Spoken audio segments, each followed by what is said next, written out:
இந்த வீடியோ பார்த்துட்டு இருக்கவங்கள மோஸ்ட்லி எல்லாருமே வடச்சென்னை படம் கண்டிப்பாக பார்த்துருப்பீங்க. ஆனால் வடச்சென்னையோட டபுள் மடங்கு அதிகமான க்ரைமு, வயலன்ஸு, டீட்டெயிலிங்கு, கேங்ஸ்டர்னு ஏன் இன்னும் நிறைய டிரெக்டர்ஸோட ஆல் டைம் ஃபேவரட் மூவி லிஸ்ட்டில் இருக்கிற 2002 ரிலீஸ் ஆன இந்த சிட்டி ஆஃப் காட் படத்தை பற்றி எத்தனை பேருக்கு தெரியும்? இந்த படத்துக்கும் வடச்சென்னை படத்துக்கும் பயங்கரமான ஒரு கனெக்ஷன் இருக்கு.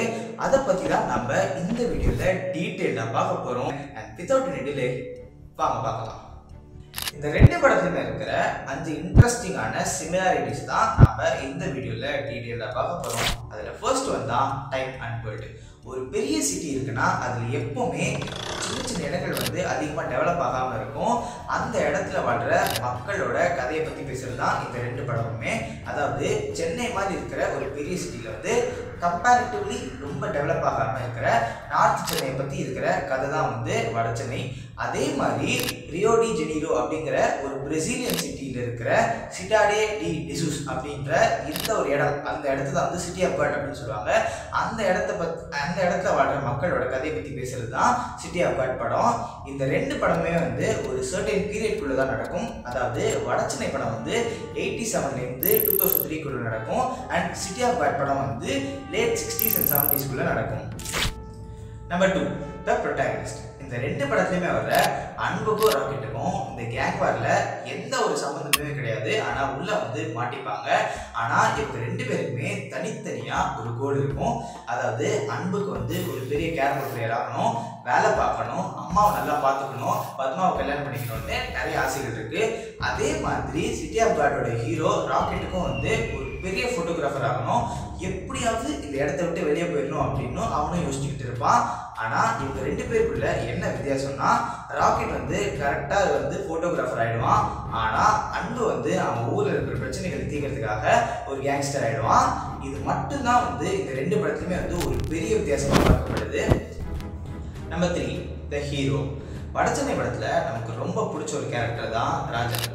ராஜன் கடல்லேருந்து வர்றது, அந்த போலீஸை செம்மாடி அடிக்கிறது, அதுக்கப்புறம் அந்த ஊரில் இருக்கிற மக்களோட பிரச்சனையில தீர்க்கறதுக்கு சண்டை போடுறது அப்படின்னு ராஜனோட மொத்த போர்ஷனுமே வெற்றிமாறன் சார் அப்படியே செதுக்கி வச்சிருப்பாரு.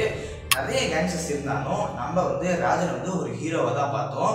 ஆனால் சிட்டி ஆஃப் காட்ல எந்த ஒரு பிரச்சனையும் எனக்கு வேணாம் அப்படின்னு ஒரு சாதாரண பஸ் கண்டக்டராக வேலை பார்த்துட்டு இருந்தவனை ஒரு மைசூர்காரனை கூட இல்லாமல், நான் ஒரு கேங்ஸ்டர், எனக்கு கீழே நீ இருக்க, நான் அவனுக்கு இப்படி தான் பண்ணுவேன் அப்படின்னு அவனோட கேர்ள் ஃப்ரெண்ட் முன்னாடியே அவனை ட்ரெஸ் இல்லாமல் ஆட வச்சு அடித்து, அதுக்கப்புறம் அவன் கண்ணு முன்னாடியே அந்த பொண்ணை ரேப் பண்ணி அவன் குடும்பத்தில் இருக்கிற எல்லாரையுமே சுட்டு கொண்டு இருக்காங்க. அதுக்கப்புறம் தான் அவன் கையில் கண் எடுக்கிறான். அந்த கண் எடுத்து நாக் அவுட் நெட் அப்படிங்கிற ஒரு பெரிய கேங்ஸ்டர் ஆகிறான். கேங்ஸ்டர் ஆகி அவங்க எல்லாருமே அவன் ரிவெஞ்ச் பண்ண ட்ரை பண்ணுறான். இந்த கதையிலே எங்களுக்கு ரொம்ப பிடிச்ச ஒரு கேரக்டர் இந்த கேரக்டர் மட்டும்தான். ஏன்னா இவங்க எல்லாருக்குமே இவனுக்கு மட்டும்தான் ஒரு ஜஸ்டிஃபிகேஷன் இருக்கும், இவன் ஏன் கேங்ஸ்டர் ஆனா அப்படின்னு. ஒருவேளை ராஜனுக்குமே அவர் ஏன் கேங்ஸ்டர் ஆனாரு அப்படிங்கிற மாதிரி ஒரு ஜஸ்டிஃபிகேஷன் இருந்தால் எப்படி இருக்கும் அப்படிங்கிறத மறக்காம நீங்கள் கமெண்ட்ல சொல்லுங்க. நம்பர் 4, நான் லீனியர் நரேட்டிவ். இந்த ரெண்டு படத்தையுமே நான் லீனியராக தான் சொல்லியிருப்பாங்க. நான் லீனியர்னா என்ன தெரியாதவங்களுக்கு அது என்னன்னா, இப்போ வடச்சென்னை படத்தில் அன்போட கதையை பிரிசன்லேருந்து ஸ்டார்ட் பண்ணியிருப்பாங்க. அதுக்கப்புறம் அவர் சின்ன வயசில் இருக்கிற ஃப்ளாஷ்பேக்கு, அப்புறம் மறுபடியும் பிரிசனில் இருக்கிறது, மறுபடியும் ஃப்ளாஷ்பேக்கு அப்படின்னு மாறி மாறி வந்திருக்கும்.